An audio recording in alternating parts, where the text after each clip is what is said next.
Hey YouTube, I'm James. This is Angelo. Today we're going to be reviewing the movie Liberty Heights, which came out what year? That's a good question, actually. Liberty Heights, 1999. Fairly recent. Same year as Fight Club. So anyway, Liberty Heights. Essentially, it's about a Jewish family in the 1950s, early to kind of late 1950s, about basically just their experiences, and particularly the brothers, but basically their experiences growing through ages, going through how time changes, and basically dealing with cultural differences. Yeah. Really all kinds of stuff. Because when you watch the movie Liberty Heights, you have to realize that during their time, they're dealing with the harsh realization of integration. They're also dealing with a lot of racial differences and even some social class differences. What makes the movie interesting is that the characters in the movie represent everything from the negativity and the harsh reality of the world at that point in time to the hope and naivety and the young spirit that keeps America alive. Just to warn you people, there will probably be a lot of spoilers in this review, so... This review will have plenty of spoilers, and... it's really more of an analysis of the film, less of a really review. We will rate it at the end, but... Another thing is, for anybody out there who's very sensitive about racial stereotyping or racial slurs, you may not want to watch this movie if you find those kinds of things offensive. Yeah, this is kind of an offensive movie, but it's not really a harsh movie. I would never call this movie racist. It's very pro positive race relations, but it's not naive about it. It's a very optimistic movie. Now, for those of you who are seeing this case right now, this case is a double feature. The other movie that came with Liberty Heights is Diner.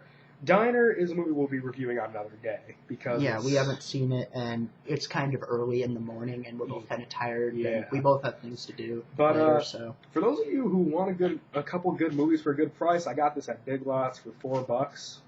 It's not bad. Yep. All right. Just don't go into Kmart after you buy it. It's a bad idea. But we just set the timer. Yeah, the timer's been started. All right. So anyway, overall, I'd say Liberty Heights is a good analysis on really not only people in general.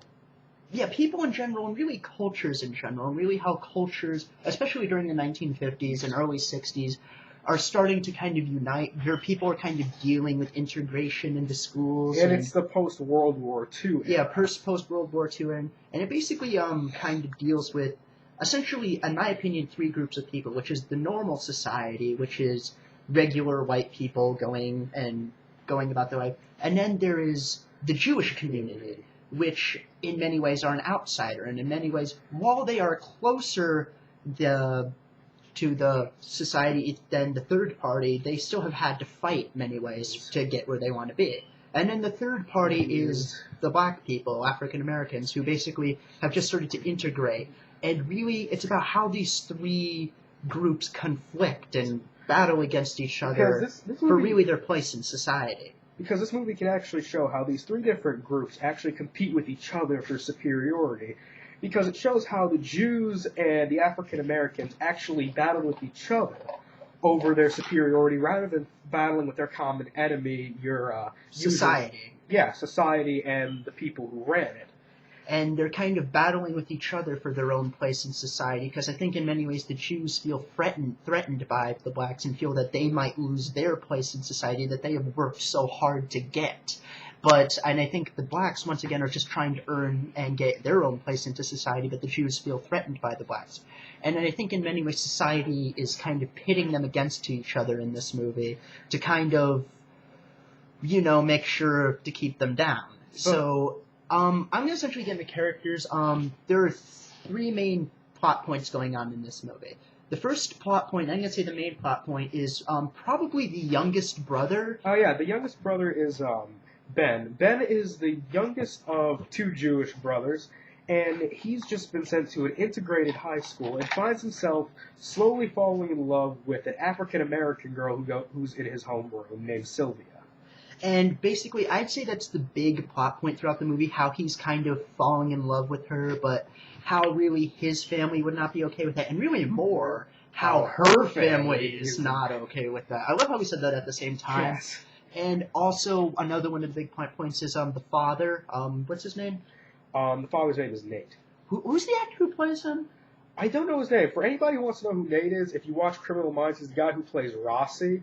Yeah, essentially, and he's kind of, well, he's kind of trying, he's basically in charge of essentially like a strip club, or like Yeah. a kind of, strip club slash kind of theater place, which is kind of slash a numbers racket, and Yeah. essentially he's a big league guy into that local Jewish mafia. And essentially, this business is starting to fall apart, and the numbers are they're starting to lose money, and they're kind of scared that they might lose everything, and kind of them dealing with that.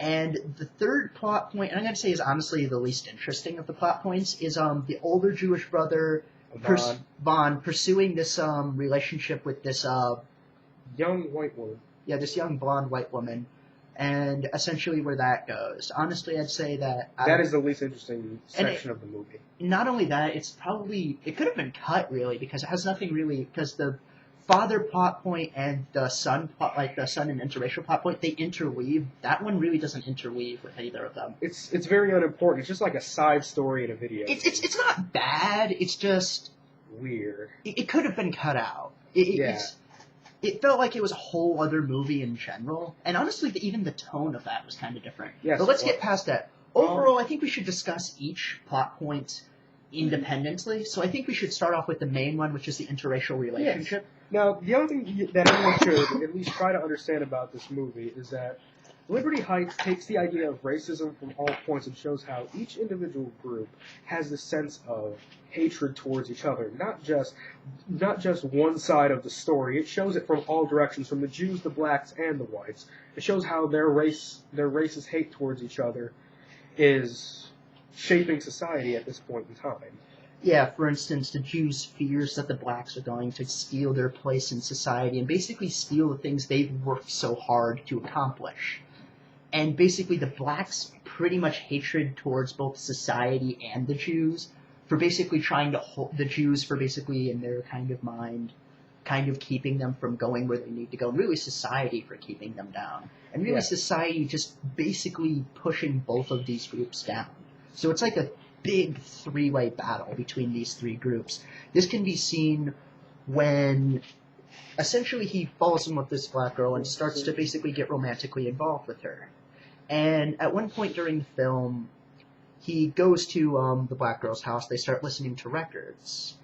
And after a really uncomfortable scene where he jizzes his pants... Time's up.